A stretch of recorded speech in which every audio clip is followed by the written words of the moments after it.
We are Let me going just live, Keep flipping and back and it's forth. live. What's that? The camera just keeps flipping back and forth. Yeah, I think it's bouncing around. I think based on who is um, based on who Ian? is talking. Yeah. But why don't we jump in here after a little bit of technical difficulties? We You guys get to see are my really messy apartment. Sorry. rolling. Nice, Angie. That's nice. I didn't know that you played the guitar. I barely do. Uh, well, hey, that's something, right? Yeah, it's something. Awesome. Well, hey, welcome everybody to the Grandma's Marathon training course overview. I have two experts with me on this. I have Mr. Ben Drexler, who has run 18 marathons and a 50K in 10 days, which is pretty exciting. Hi, Ben. How you doing? Good, how are you? Good. And Ben has a 2:58 marathon PR, which is pretty exciting. That was just from Chicago last year, right? Last fall. Yep. Very cool. And what's that? Gonna be beat this year. Right. And Angie has run 5 marathons. She has a 4:05 PR. And Ben, not to is that right, Angie? 409. 4:09. Okay, that's yeah. You can talk me up. Hey, that's great. And Angie has cut off a lot of time from your marathon previous times, correct? Unless like the last year. Yeah, it was like 26 minutes off. Yeah, that's quite impressive. So good job. And Ben, I think you're running Grandma's this year, correct? I am. I'm really excited. Awesome. And how many times have you run it before? I've run Grandma's twice and the Gary Bjorkland half once. Okay. And Angie, how many times have you run it? Grandma's twice and the Gary Bjorkland 3 times. I Oh, think. wow. Okay. I didn't realize there's that many. Well, that's obviously why I picked you guys to come and share all your wisdom and your nuggets of knowledge. So what I wanted to do and I've run Grandma's once. It was actually my first marathon. And I don't have fond memories of Grandma's. Some of you know that I spent 40 minutes, I think, in porta potties along the way for a bunch of reasons I won't get into. Yeah, it was not pleasant. So I'm excited to go back this June and hopefully redeem some of that and spend no time in porta potties. But what I wanted to do tonight, and we'll only take about, I don't know, 20 to 30 minutes, maybe like a sitcom length here to talk about this, unless there's tons and tons of questions. But I don't know if there will be since we had some technical difficulty. But what I want to do is just kind of walk through the course, and maybe to start here, Ben or Angie, I don't know who wants to go first, but just kind of talk maybe just real high level, your general kind of observations, your general thoughts, feelings. We won't get too technical yet on what's the course like, what do you remember of it when you've run it in the past, and maybe some, well, we won't do tips yet, just kind of what do you remember of it and just kind of general, I don't know, thoughts. Okay. Do you want to go first, Angie. Ben, or do you want me to? It doesn't matter. I can go first. Go for it. I'll just do a quick overview.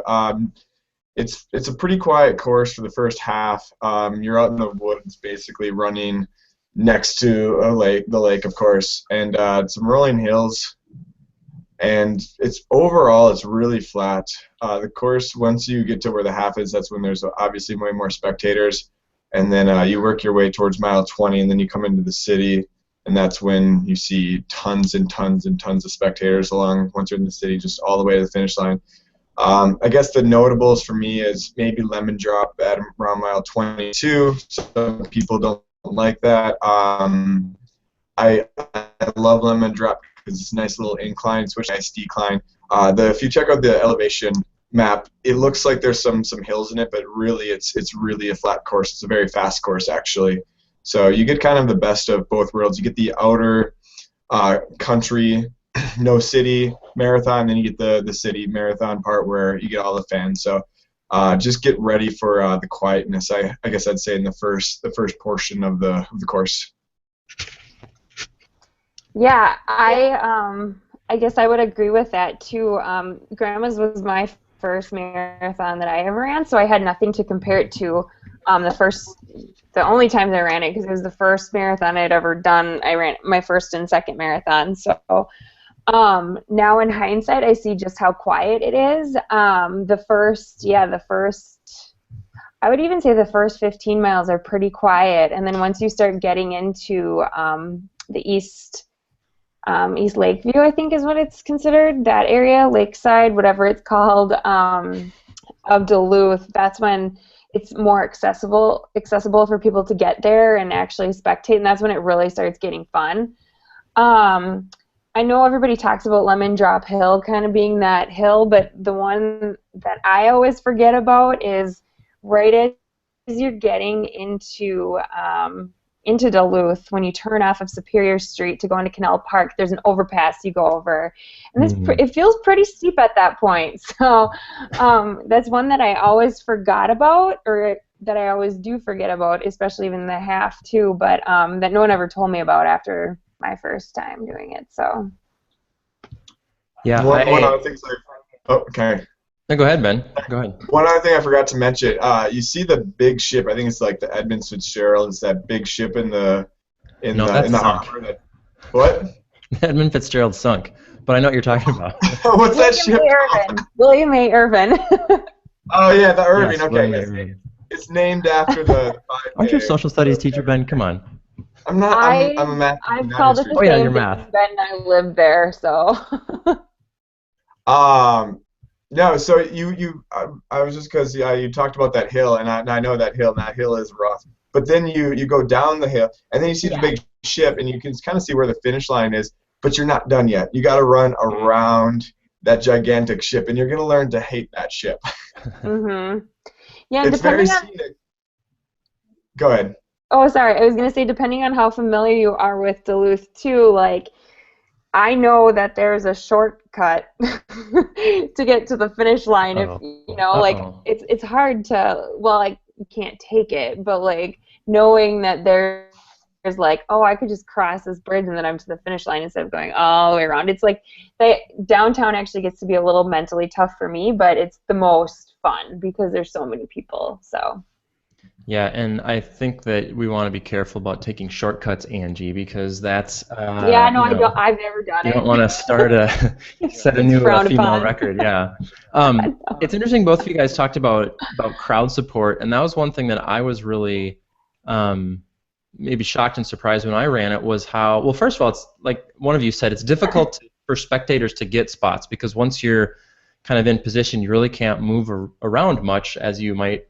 Maybe be used to running Twin Cities or another kind of big city marathon, because there's basically one road, correct? There's the scenic highway and then Highway 61, and that's kind of it. So I guess that's more of like a tip for friends and family and any spectators that might be going to watch you run.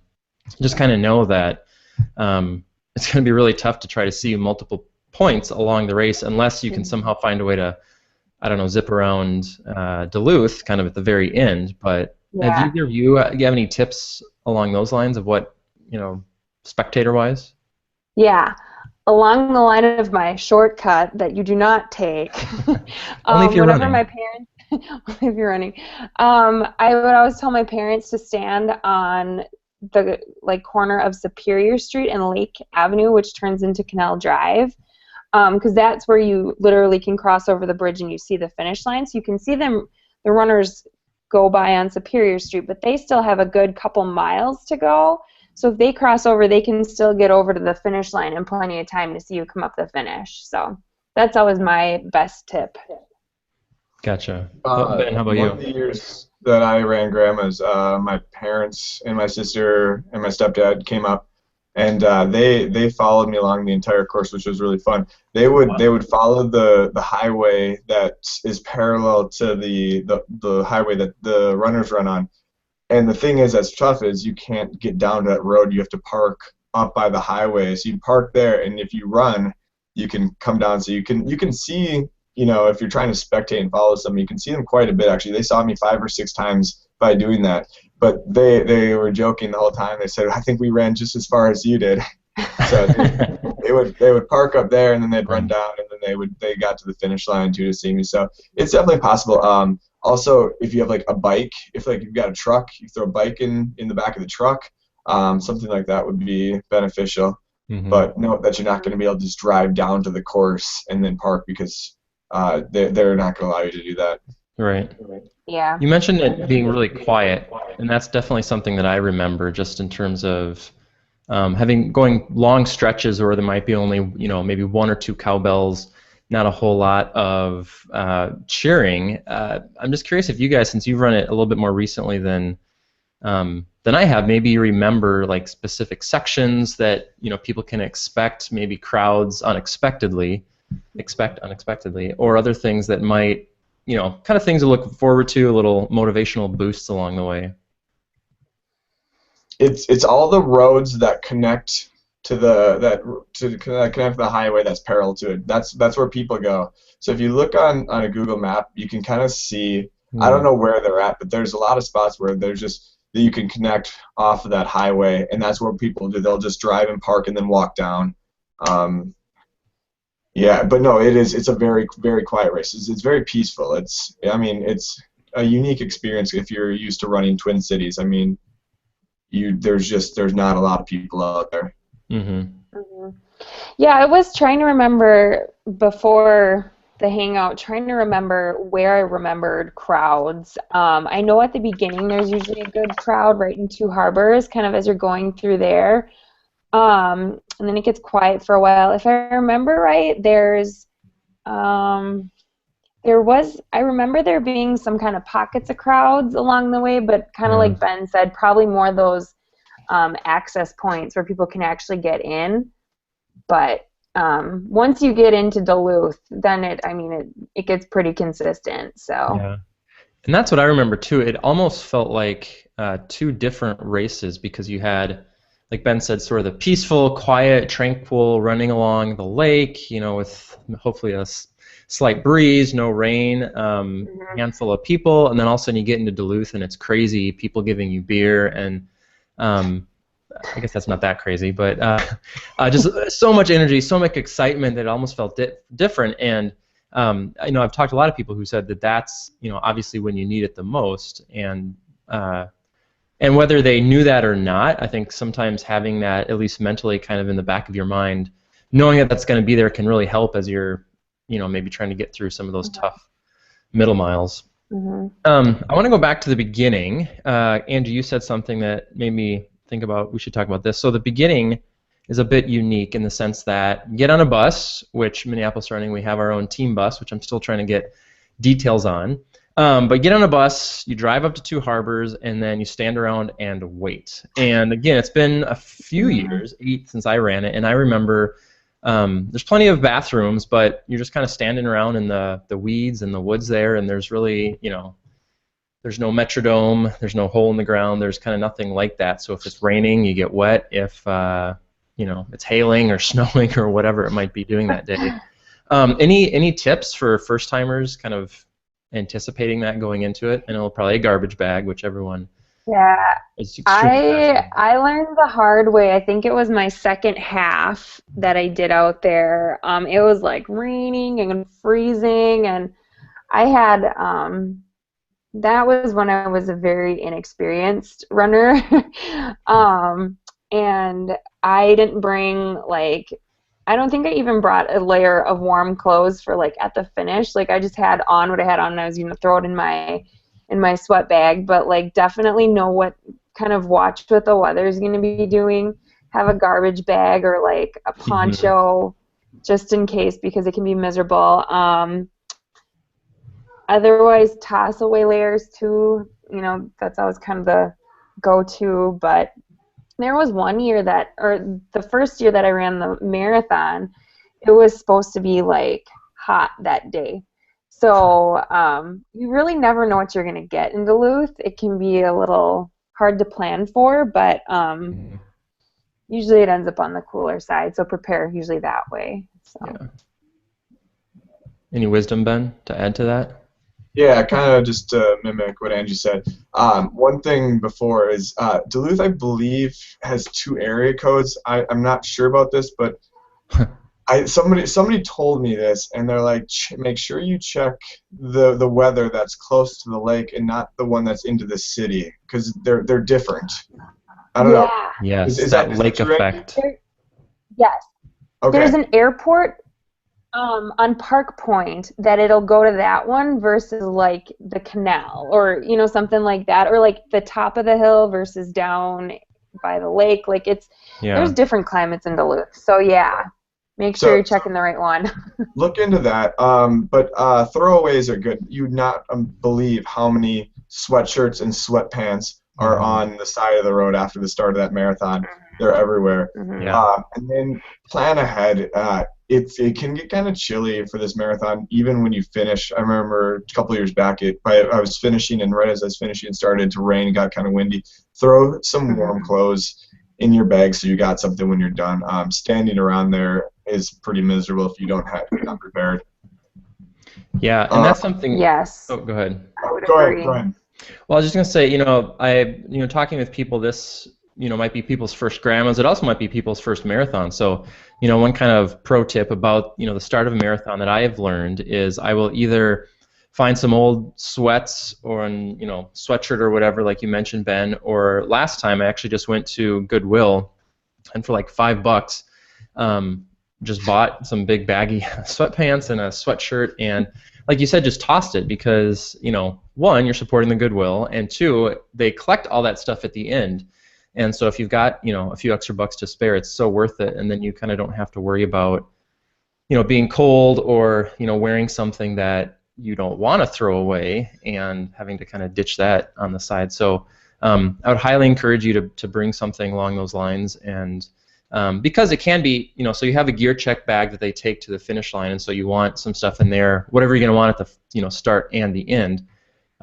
But you have to, I think, most races you have to drop that off at least 15, 20, if not longer before the start, and so then you're standing around without anything. So you might want something else that you don't mind tossing away. So yeah, you don't want to check your bag last minute and then expect to get to your crowd, because it's not going to happen. Yeah. No, I don't know, do we all have a funny story about that? It sounds like we've had. I barely got to Chicago, actually, into my corral. In Chicago, they have like a 15-minute cutoff. I had my schedule all ready to go, mapped out for the morning. I had my light rail or my train ride and everything ready to go.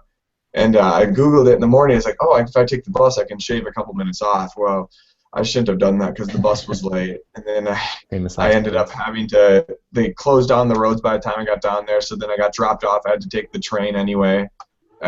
Millions of people in Chicago, or thousands of runners. Had to drop my bag off and then get to the corral. I made it by like 2 minutes. Sure. And they'll lock you out of the corral. So like, especially if you're up front, good luck getting in there.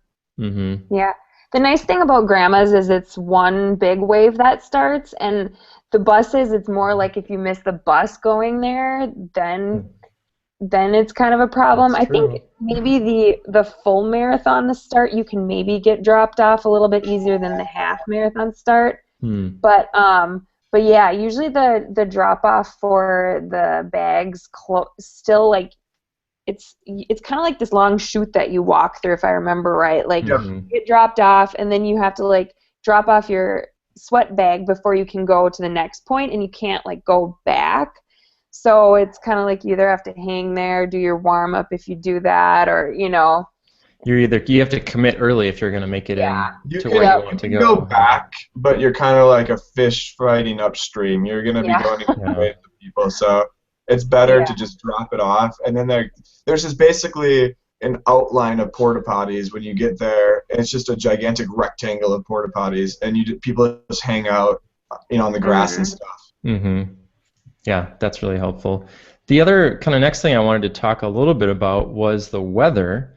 And, obviously Minnesota weather is very unpredictable. And when I used to live up actually in Grand Marais, a little bit north of Duluth, it seems like that, June it was either freezing cold or really hot, and you just never kind of know what to prepare. I'm curious with you guys, what was your race day weather like from your different experiences? I know the year that I ran it, it was actually pretty nice. I think it was like in the 60s. No rain, a little bit of sun, and just pretty mild. I mean, 60 isn't really the best marathon weather, but it's better than 70. I've been lucky all 3 years that I've been up there. I've been up there the last 3 years, and it's been really nice weather. I mean, it's normally overcast, really foggy. You know, you might not see that far. Like Mm-hmm. I remember a couple times, you can't even see, you know, a half a mile in front of you or a mile in front of you. It's so overcast, and then all of a sudden you see the big balloons, the mile markers. And you're like, oh yes, you're getting Yeah. closer to the mile marker. But I mean, it's sometimes rains. Like I remember 2 years ago, right at the end when I was finishing, then it started raining, and I felt really bad for all the runners behind me because it got really, really cold. Yeah. Cold isn't I fun. oh, am I talking over someone? No, no, go ahead. Okay. Um, I had pretty similar experience too. It's always been about, I would say, in the 50s for the high, mid 50s for the high, and Oh, that's nice. overcast and kind of drizzly, kind of foggy. The first year I ran it, like I was saying before, it started out, or it was sounding like it was going to be like maybe high of upper 70s, low 80s that day. Hmm. But what was really kind of scary was it was really humid. And the day before, it was 90 degrees, humid, and calm in Duluth. And it's never 90 degrees, humid, and calm in Duluth. Like there's always like a breeze or something. Like it's rare it's that hot. And so the day before, I was like, oh, if it's like this tomorrow, we're all gonna die. So, but thankfully, the race, once the race started, it was a little bit sunny. It was feeling a little bit sticky, but it wasn't quite warm yet. It was still a little bit cool. And once we got about, I think I was about 9 miles in, and I was like, oh, it's starting to kind of feel a little warm, but there would be just enough breeze off the lake to cool you down.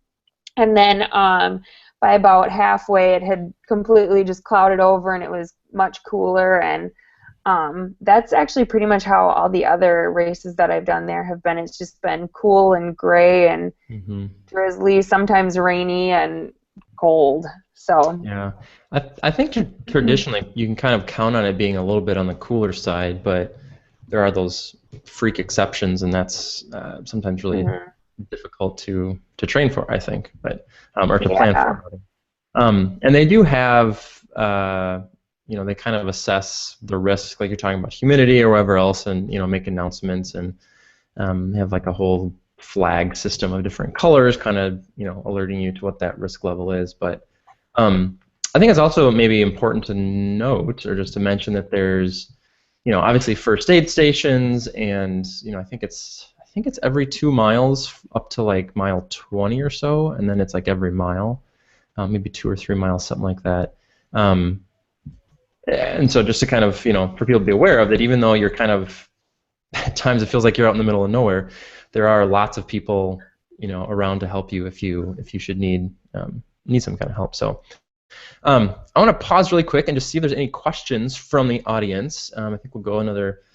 Well, I guess we'll go until we either have to go to bed or people are having more questions. But if you look, kind of hover. I think this should work for everyone. Hover over the screen, and there's a little Q&A button over there. If you click that, I think you can just ask a question. But that might not work either. Bathrooms. As I mentioned before, my only grandma's experience was a bit filled with bathrooms, and it was not very exciting. But I was grateful for them, and as I have noticed in pretty much every race I've ever been in, bathrooms are plentiful. I also noticed, and Ben and Angie, I'd be curious your take on this, and maybe your sort of philosophical thoughts on this, that because you are running in a bit more of a rural area, there's bathrooms everywhere. And so you can just go and do what you need to do on the side of the road. And while I think that's discouraged, I just remember, you know, if there's people waiting at the bathroom, people just go next to the bathroom, behind the bathroom, back in the woods a little bit, do what they need to do. You see guys run into the forest all the time. Very common. Yeah, yeah, and yeah. Keep going. Oh, a side note, I just saw that Brian had posted a question. Yeah. And I was going to answer that. But Yes, if you want to talk go. about bathrooms, I mean, by all means, talk about bathrooms more. Yeah, did you have any more thoughts on the bathrooms? I mean, I guess kind of the big thing I maybe wanted to communicate, and then we'll get to their questions, is that they're plentiful. But they're also, or they're frequent, but there might be a line just like there is at any race. And so if you're at all worried about that, just bring your own toilet paper or Kleenex or whatever. And actually, I don't know if I want to encourage people to go in the woods, but that's an option. And unlike, maybe at Twin Cities or another race when would be someone's front yard, I don't know. Maybe I'll just stop talking there. Angie, what do you want to add to that? Oh, I was just going to say I'm a girl, so I can't say that I've actually done that just because it's, a little more challenging. I know that there are girls who have done it on that course. I would just say be careful because there are people who live in bigger yards that are more heavily wooded, so you don't really know if you're in somebody's property or not. So proceed with caution. That's all. That's all I got. I can't say I've ever had to use the bathroom along the way. So. Well, that's lucky. All right, Ben, you were gonna tackle Brian's question, and then I see you have another question from Don. So Ben, go ahead with the hill question. If you've ever ran Twin Cities, the hills are actually in the similar spots. It's right around mile 20. So you cross the river into St. Paul, and then you run down the river road, and I believe you run past the hospital, the children's hospital there. And then you you go underneath an overpass, and you come up, and then you go straight, and then you take this left up to St. Thomas. And I feel that's a very comparable hill to Lemon Drop in regards to steepness, length, and height. And even the same spot. It's right around mile 20. But the great thing about Lemon Drop, like I said, I love Lemon Drop because after you get done with Lemon Drop, you have like a 2-mile decline. It's just, it's flat. It's like this is gradual downhill into the city, and there's tons of fans, and you can really just rip it on that hill. And that's kind of the only hill, right? I know that there's another one. There's some rolling hills, but nothing that like people ever talk about. Yeah. That is a bit more serious than I thought, Brian. I think the hill at Twin Cities is a little more challenging, just slightly, but it's not something to take easy, I guess, is what I'm trying to say. You want to be ready for it, but it's not like I ran a marathon in Seattle once, and you run them through this forest at like mile 22, and it's just this long. It's like a 2-mile climb, and it's just you just keep going up and up and up. You get over it within a couple minutes. So and not to compare everything to Twin Cities because I know people haven't done that, but would you say it's pretty fair to say there's nothing like Twin Cities in terms of the frequency of hills and how many they are and long they are? I know you said that one's a little bit similar, but I don't remember it being that big of a deal. But again, it was 8 years ago, and you've run it much more frequently than I have. So I was gonna say. Oh, sorry. I was just going to say that I think in Twin Cities the difference that it makes, too, is there's a lot more hills that you do earlier on in the course, too. So, like, your legs are a little bit more, worn by the time you get to that hill, whereas Grandma's, it is a little bit more, flatter, gradual rolling hills where your legs kind of get that elevation break every now and then. So I think it didn't seem as bad to me at mile 22 there, but again, I've done a few in between, so. Yeah, sometimes they kind of blend together, but I'm with Angie here, Ben. I don't remember it being that bad, but again, I wasn't doing good overall, so maybe I just thought, I don't know. Do you want the elevation on it, Nathan? Yeah, actually, if you got it there, I don't know if I'll... Okay, so the elevation starts at 644 feet about, and it climbs up to 697 feet. So it's about a 55 foot climb. Okay. And if you want me to get the data on Twin look it Cities, up. While you're doing that, I'm going to answer Don's question. Okay. Don had a question just about the team bus and kind of how that's working, and the short answer is I don't know yet.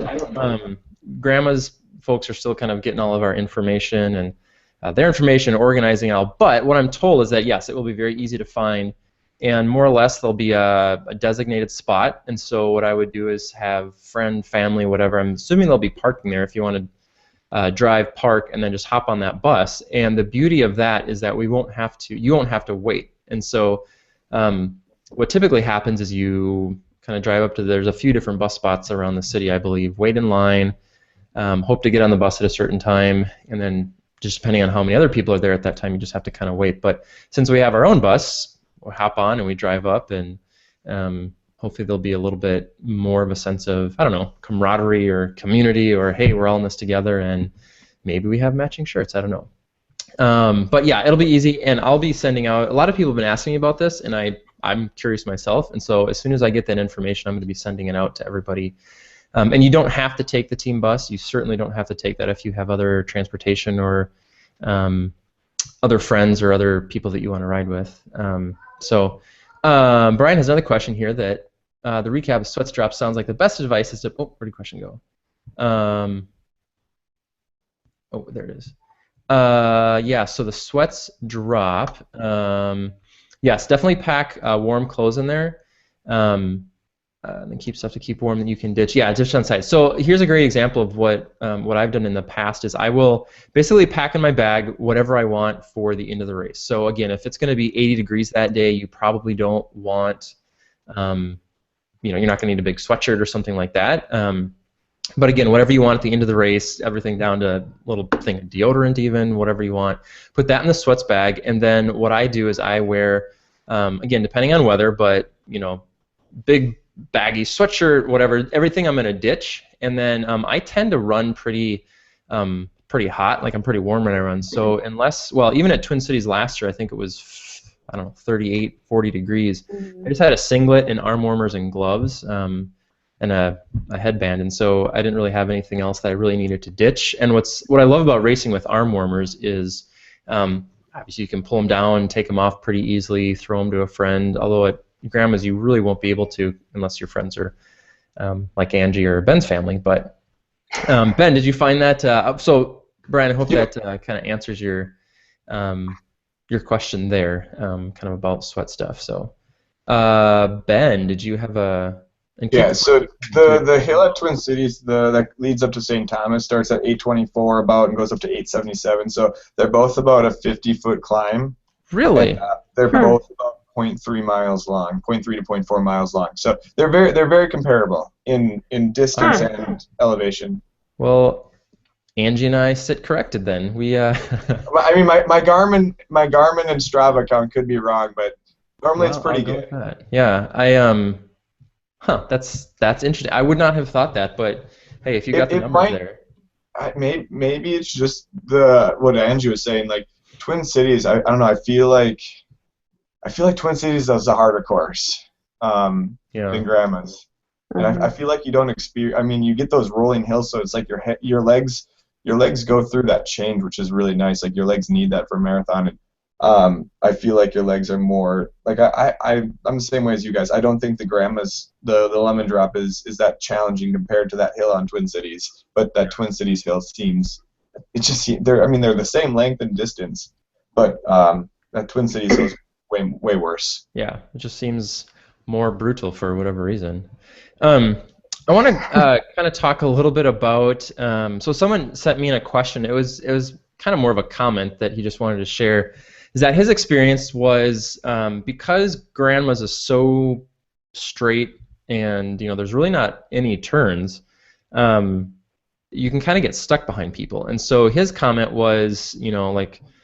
Certain pace groups might run, 30 wide across the road, and so if you want to get around them, you might have a tough time because there's no kind of natural places where that group might break up around corners or on stuff like that. Have you guys found that to be true, or maybe what are the differences of running a course where I don't know how much you need to even pay attention to the tangents on a course like this when there aren't that many. I know that's always important to pay attention to, but...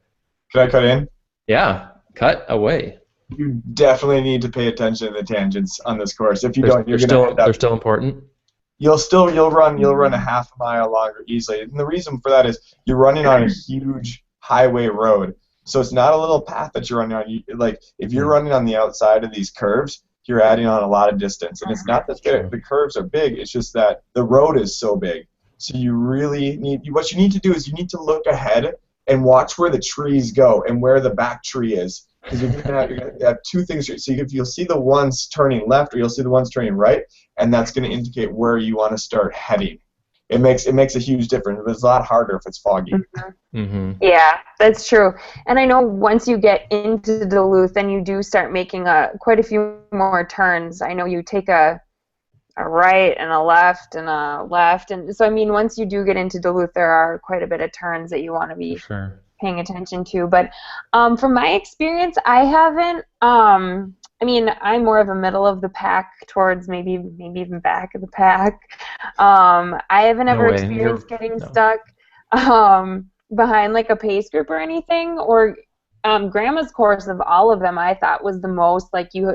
I mean, you're still with people. You don't ever feel alone. But I never felt like compared to like when I ran Chicago Marathon, I felt like I was like I couldn't really have my own personal space, especially when I got to like water stops. It was like people are tripping over each other, and I mean you still gotta pay attention and everything at Grandma's, but I felt like there was a little bit more like I have my own personal bubble. So There's plenty Worst of worst case scenario, you space. can just run on the gravel side, the road. Like I run on the gravel along the path most of the run while I can, just because less pavement pounding. But you can get by people that way if you get stuck behind big groups. Sure. That's good. Yeah, that's good advice, and I think, just watch out and make sure no one has used the restroom there before. The other thing I'll warn you of is the highway seems to be a little bit at a slant. So I felt like if you run what towards do they call it? The camber or something, so the water and snow and stuff can run off it? Yeah. So I think it's if you like kind of make sure you're kind of staying towards the middle. I mean, still being mindful of the tangents and everything, but I feel like if you stay there, you're a little bit more even, so like you're not like running lopsided at least anyway. But just be something to be aware of. Good advice. Yeah, I try to do that just even on training runs if I'm going down a road or something and it's like an out and back or whatever. I try to run on the middle or kind of switch sides a little bit just so you don't. I forget there's a specific running injury you can get from running on that same side because you're running a little cockeyed for a while. Yeah. But yeah. Kind of like you're running on an indoor track that's small. You want to switch sides. You want to switch directions. It's the same thing as that. Yeah. Otherwise, you're going to have one side of your leg just stretched out so much more. Mm-hmm. Yeah, absolutely. Oh, speaking of like legs and injuries, not really injuries, but one thing to note is once you get to the downtown area, you got to run on cobblestone. Yes, so, actually, that's a great segue, Ben. That was I was going to ask you.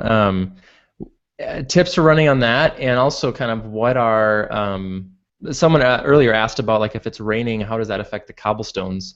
I don't know if they had just heard that or something, but yeah, take it away. I don't know if there's any tips for it. I think it's just more be prepared for it. Like it doesn't hurt that much more, but it's definitely a harder material. So I mean, you just go through.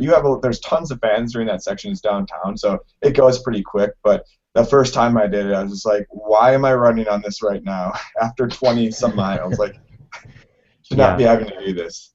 Yeah, and that's how far is it on the cobblestones? It's not that far, right? I would say maybe like 2 miles at the most. Oh. Okay. Yeah, I was gonna say I don't think it's more than 2 miles. Yeah. Gotcha. Okay. And as far as rain on the cobblestone, I guess I feel like I've run on that course in rain towards the end, and I don't think it affects it really at all. So I didn't find it slippery or anything, or people wiping out, Yeah, the stretch that I think it is 23.6 or 23.5 to about 25. So I think you're only on there for a mile and a half, and then you turn where Angie mentioned, and you go over that overpass. So you get off the cobblestone and then get to go up a hill. Yay! Yay! That sounds like fun. I always gotta love those hills. Another question here. Brian is asking just kind of about fueling on this course. I think, Brian, I'm not sure if you're asking generally or kind of specific to Grandma's, but I can give you kind of two answers to that. because my sort of practice on this has really changed a lot from my first marathon to my most recent marathon. So just kind of generally about grandma's aid stations. I'm looking at the website here, miles 3, 5, 7, 9, 11, 13, blah, blah, blah, keep going. Every 2 miles until the last, well, at mile 19, then they go every mile. Powerade with Ion 4. I'm not sure what flavor, but I always tell people to practice with that if that's what you're going to plan on using. And then they give out Cliff Shots just at mile 17. And, oh, Mountain Berry Blast, I see it there. So that should be... I always think it's best to practice with whatever you're going to be using. So in terms of fueling on grams itself, I think so. Here's what I do, kind of in marathons in general, is that what I've started doing is I take goo with me, and then I just rely on their water, their aid stations for fluids. And what I have kind of, and again, this is I think different for everyone, and we probably would all have different answers here, but I think that we have, you kind of figure out what works best for you. And so what I do is I take water I take, in this case, Powerade every aid station, just one cup, pinch it, and do that thing, and then take 2 glasses of water when I'm taking my goo, which means I have to take my goo before I get to the water, so you got to kind of plan that out ahead of time. But I think this, and I think they're identical. I don't know off the top of my head, but comparing it to Twin Cities, I think the aid stations are as, I'm looking here, as frequent as Twin Cities. So, and that's pretty standard for a big marathon like this. It's every 2 miles. So now, Ben and Angie, I'd be curious if you guys take your own fluids with you, if you just rely on what is offered at the course. What is kind of your best advice on that? I don't bring my own fluids. I just go. They're plentiful. I mean, honestly, you can get overhydrated from taking every single one of those. So it's something to be careful. Like, even though they have water stations, you don't necessarily need. I'm not telling you not to take it, but right. If your stomach starts to feel sloshy, that means you're overhydrated. Yeah. So just be mindful of that, and then also. Yeah, and that's what I would just add too on that is that so that's come after lots of research and experimentation on my part of knowing how much to take at each stop, and really you can just kind of do that on your on your next long run is figure out what do you need. I think I read somewhere like 2 ounces every. Oh, no, I'm not going to remember. Never mind. There's some magic number in there of kind of what's optimal, and it's more by time than distance, because obviously someone running a 2-hour marathon versus someone running a 5-hour marathon is going to be a very different kind of situation. Mm-hmm. So. But in regards to the goo, I like to take a goo every 6 miles or so, and everybody's going to be different with what they need to eat. So I have to bring a couple because they only have the one at mile 17. So I would do like a 6, a 13, maybe grab the one at 17, hold on to it for a little while, and then have one maybe around 22, because anything after that you're not going to get it. It's not going to process in your body fast enough. So don't start much goos at 24, 25 because it's not going to help you. And then normally the spectators will have like oranges and bananas or cookies or beer, candies, sugars. So I will eat as much as I can find. See, Ben, you're brave. I tend to not. I know the spectators are all good-natured, good, well-intentioned people, but I tend to not take stuff like that from random strangers on the side of the road. I was once offered bacon, like they stuck it in my face, and I was like, ugh. I think that I would. specifically look for the signs that say free candy. If there's a white band there, even better. Nice. Do you check it for razor blades and needles and stuff first, or you just pop it in? Awesome. Well, I just realized we're kind of our time has quickly gone by here. So, for all the hundreds and thousands of people watching, I want to give you another opportunity to ask any questions. Obviously, there's a lot of great resources online about Grandma's course that I'll put some links to in kind of the recap of this video. But again, I ran it back in 2007, and so my memory of it is very much it's straight. There's lots of woods. There's not as many spectators, but hearing you guys talk, it sounds like there's just as much support. There's just as much everything else is, maybe a big city race. So while all of our viewers are thinking of questions, Ben, Angie, any final tips to people running Grandmas for the first time or running their first marathon? I would say for a tip for the half marathoners, if there's anyone doing the half marathon, so the porta potties at the start are kind of in this like open arc kind of fashion where there's like almost 2 lines of them. Don't wait on the edge. Go all the way in, because people do not go all the way in, and the line will be miraculously shorter waiting for them. People will kind of give you a dirty look, but like they're just not doing it right. So that's my tip for that. And then, I don't know, I guess just trust the training, and back to the fuels, like just anything you do, you plan to do on race day, train with it. Don't, like if the goo that they have at mile 17 isn't what you've used, unless you're really brave, I would recommend not using it. Just try everything out in training. That's what it's for, from what you're wearing to what you're eating before and what you're eating and fueling with during the race. Yep. Wise. My biggest tip for anybody running their first marathon is, like what Angie says, trust your training. And you have to go off what your training is. It's super easy to get carried away and take off much quicker, with all the other runners. Trust me, everybody's going to running way faster the first mile or two than they really should be, just because they're excited, the adrenaline's going. If you have a GPS watch, use that and make sure you're sticking to your pace. If you got gas in the tank at mile 20, you can take off. But I tell a lot of people this: a marathon doesn't actually start until mile 20. That's when the actual race begins. So. Yeah, good. Yeah, I think I was told for my first marathon that the halfway point, you should really think of it as the 20-mile point. That, like, if you're it's a warm up to the 10K, right? That's what everybody's saying. Yeah, that's when you should, like if you're feeling halfway, at about halfway, it's probably going to be a struggle the rest of the way. But really, that 20-mile point should be kind of where you're feeling like that's where you're, Yep. So pace wisely up until then. Awesome. The only thing I would say is, so if you don't have one of these, this brand is Amphipod. It's this little kind of belt thing that I like to run with, and it stretches kind of big. I don't carry my goo in here, but for some reason, a race like Grandma's where it just maybe feels more, I don't know, rustic. You might want to take.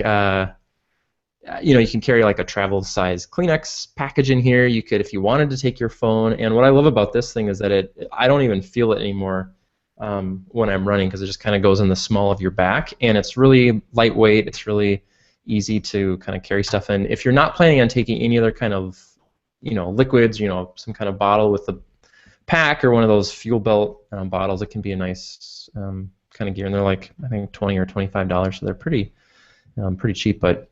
So thanks everybody for joining. If there's no other questions, I think we'll kind of wrap things up. And just to echo, Ben has one more thing, and then I will echo. They give you sponges at some of the water stops, like wet sponges, which is awesome. So just something to look for if they're handing out something. It's a sponge, and it's cool, and you can kind of use it to wipe down your face or even wipe the sweat off your body. So I like to grab all the sponges. Yes. And something else I just remember is at the end, obviously Lake Superior is sitting right there, and so I remember wading out into that up to I think my waist. It just felt so good, that cold water. It's obviously not as cold as an ice bath. And say what you will about those, but it just feels really good. And especially if you're going to go home that night and sit in a car for 2 or 3 hours, it can be a nice way to kind of maybe alleviate some of that soreness. And obviously recovery is a topic for a whole nother session of these things or conversation around this, but Angie likes that too. I have a tip for if you're going to go onto Lake Superior. I learned this the hard way the first time. Watch out for the sharks. Bring like flip-flops or something, because those rocks hurt your feet after running 26 miles. So, yeah. Yeah, Lake Superior is beautiful, but it's not pleasant because it took down the Edmund Fitzgerald. Right there. Who would have known? Yes. All right. Well, on that note, I think we'll wrap things up. And if you guys didn't see, we are selling some kind of team T-shirts and singlets, which are just pretty basic stuff. But the logo will look a little bit different. We're not gonna put or didn't put Grandma's Marathon or the year or anything because I don't know, you can use it more than just for this year, and then it feels like it's eternal. So thanks everybody for watching. Thank you to Ben and Angie for their help and wisdom. And Ben is, I think I said at the beginning, you're running a marathon, 50K in next week sometime. So good luck with that. The bed Superior. Thank you. Okay, yeah, good luck with that. And we will see you guys next time, and then for sure up in Duluth on the 20th of June. So thank you, everybody. Have a great night. We'll talk to you later. Bye, guys. Bye. Bye. Good luck.